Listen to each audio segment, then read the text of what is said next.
चोरी का माल तो मोरी से ही जाएगा, चाहे कितनी कोशिश कर लो। भारत पाकिस्तान के केस में ये बात 100% सही बैठती है। दरअसल 1947 में दो देश बनकर दुनिया के सामने आए, भारत और पाकिस्तान।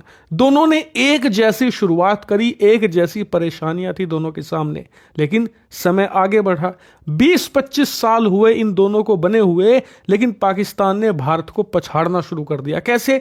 ये कभी अमेरिका का इस्तेमाल करते तो कभी यूरोपियन देशों का, कभी चीन का तो कभी अरब देशों का, और हर तरीके से पैसे कमाने शुरू करे। चाहे ये अरब देशों में अपनी सेना को किराए पर देते, चाहे अमेरिका के लिए कुछ गलत काम करते, या चीन के लिए भारत के खिलाफ कार्रवाई करते। कुछ ऐसे ही हर एक गलत काम करके इन्होंने पैसा कमाया, और इन्हें लग रहा था कि ऐसा कर करके ये भारत से बहुत आगे निकल जाएंगे, और 1970 तक ऐसे होते लग भी रहा था। लेकिन पाकिस्तान का जो चोरी का माल था वो मोरी से निकलने लगा। स्थिति ये हो गई कि आज 77 सालों के बाद 2025 में मई का महीना चल रहा है, और जैसा कि आप स्क्रीन पर देख सकते हैं, खबर आ रही है कि भारत का एक राज्य तमिलनाडु, जो कि भारत के बड़े राज्यों में भी शामिल नहीं होता, वो राज्य पाकिस्तान को पछाड़ने जा रहा है अर्थव्यवस्था के मामले में। और आने वाले 1.5 महीनों में वो बड़ी आसानी से पूरी पाकिस्तान की जीडीपी से बड़ा हो जाएगा।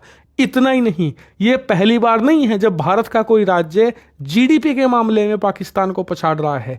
इससे पहले महाराष्ट्र ये कर चुका है। दरअसल पाकिस्तान की जीडीपी इस समय 338 अरब डॉलर है, 338 बिलियन डॉलर।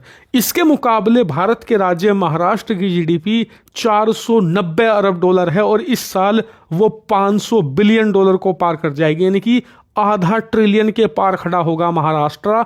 और बात करें तमिलनाडु की, तो तमिलनाडु इस समय 329 अरब डॉलर पर है, यानी कि सिर्फ 9 बिलियन डॉलर और ऐड करने हैं तमिलनाडु को, वो पाकिस्तान को बीट कर जाएगा। और ये तो सिर्फ शुरुआत है। भारत के 2 और राज्य इस कतार में हैं, उत्तर प्रदेश और कर्नाटका। ये भी बहुत करीब हैं पाकिस्तान की पूरी जीडीपी को हराने के लिए। इतना ही नहीं, उत्तर प्रदेश का तो अनुमान ये है कि इस साल के एंड तक यूपी की जीडीपी 350 अरब डॉलर के पार खड़ी होगी। उसके बाद भारत के बाकी स्टेट भी धीरे धीरे प्रोग्रेस कर रहे हैं, यानी कि पाकिस्तान जो पूरे भारत से टक्कर लेना चाह रहा था, अब वो भारत के छोटे छोटे राज्यों से टक्कर ले रहा है, उनसे कंपेयर किया जा रहा है। और इसीलिए मैं इन कंपेयर करने वाले लोगों से भी कहूंगा कि अब हमें पाकिस्तान से ऑब्सेशन छोड़ देना चाहिए।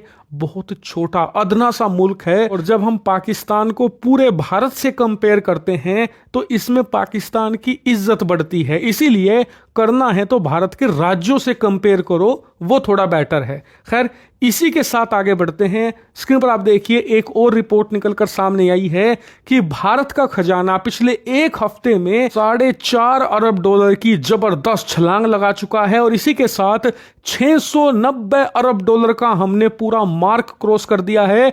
भारत का खजाना अब 690 अरब डॉलर के पार खड़ा है, और सिर्फ 15 अरब डॉलर हमें और इसमें जोड़ने हैं, और ऐसा करते ही हम इतिहास का ऑल टाइम हाई रिकॉर्ड तोड़ देंगे। यकीन मानिए, इस मामले में तो हमें पाकिस्तान से बिल्कुल कंपेयर नहीं करना है, हम कंपेयर करेंगे सीधा चीन से। क्योंकि पाकिस्तान से क्या कंपेयर करना, पाकिस्तान बांग्लादेश इनका खजाना 10-15 अरब डॉलर का है, इतना तो हम हफ्ते में बढ़ा लेते हैं। बात करते हैं चीन की, तो चीन का फॉरेक्स रिजर्व की दुनिया में सबसे बड़ा है, वो अब से कुछ समय पहले तक 3.5 ट्रिलियन डॉलर हुआ करता था, यानी कि 3,500 बिलियन डॉलर पर।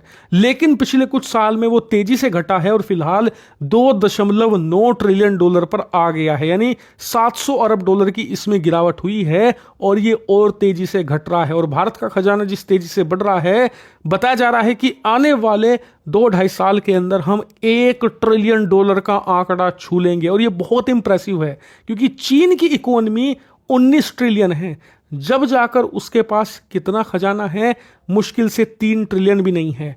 भारत की जीडीपी 4 ट्रिलियन है, और हमारे पास कुछ ही समय के अंदर 1 ट्रिलियन डॉलर का खजाना होगा, यानी कि हमारा जो जीडीपी टू हमारे फॉरेक्स का रेशो है वो बहुत शानदार है, चीन से कहीं ज्यादा बेटर है, और हम इसे और बेटर कर रहे हैं। कैसे? हम खजाने में डॉलर की जगह सोना ऐड कर रहे हैं। चीन का जो खजाना है, याद रखिए, उसमें मैक्सिमम आपको मिलेगा अमेरिकी डॉलर, और अमेरिकी डॉलर जिस खजाने में होता है, अमेरिका उसका क्या हाल करता है। रूस का एग्जाम्पल आप सभी लोगों के सामने है। अमेरिका सिर्फ एक कागज पर हस्ताक्षर करेगा और आपके खजाने में जो डॉलर है, आप उसमें से $100 खर्च नहीं कर पाओगे। 100 छोड़ो, $1 खर्च नहीं कर पाओगे। इसीलिए भारत इससे सबक लेकर खजाने में सोना बढ़ा रहा है।